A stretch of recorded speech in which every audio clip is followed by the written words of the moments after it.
Assalamualaikum warahmatullahi wabarakatuh. My name is Nur Hasanah binti Abu Hassan. My age is 38 and I'm from Sungai Petani. Assalamualaikum.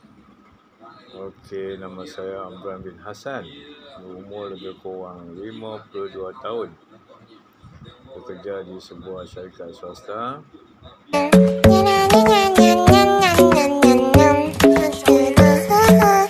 Okay, what I understand about balanced diet means nutrient and calorie that came from our food, which consists of protein, carbo, sugar and fat, mineral and vitamin to maintain our health.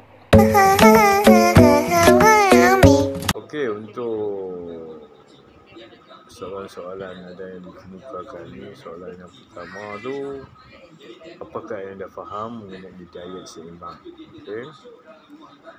Diet seimbang adalah makanan yang memenuhi pelbagai jenis makanan dalam jumlah dan kadar tertentu hingga keperluan kalori, protein, mineral, vitamin dan nutrien alternatif mencukupi.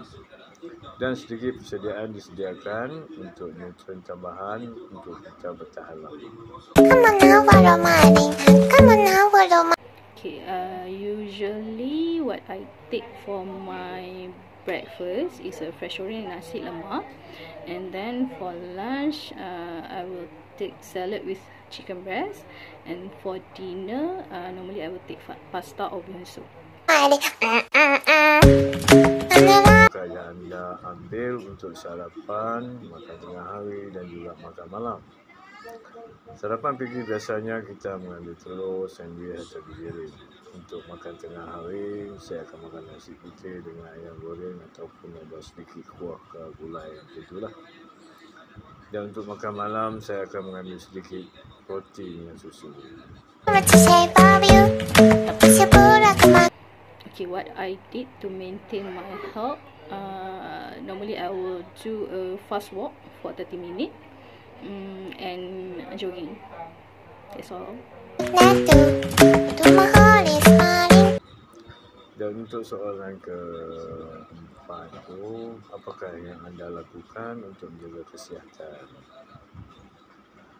Okey, bagi untuk kita menjaga kesihatan ni, dia ada beberapa petua lah. Petua yang mengekalkan kesihatan yang baik. Yang pertama, makan pelbagai makanan yang kaya dengan nutrien. Yang kedua, makan bahagian sederhana. Yang ketiga, jangan tinggalkan makanan. Yang keempat, minum air secukupnya. Elakkan terlalu banyak kafein dan bersikap aktif. Itu saja yang ingin saya sampaikan. Sekian. Assalamualaikum.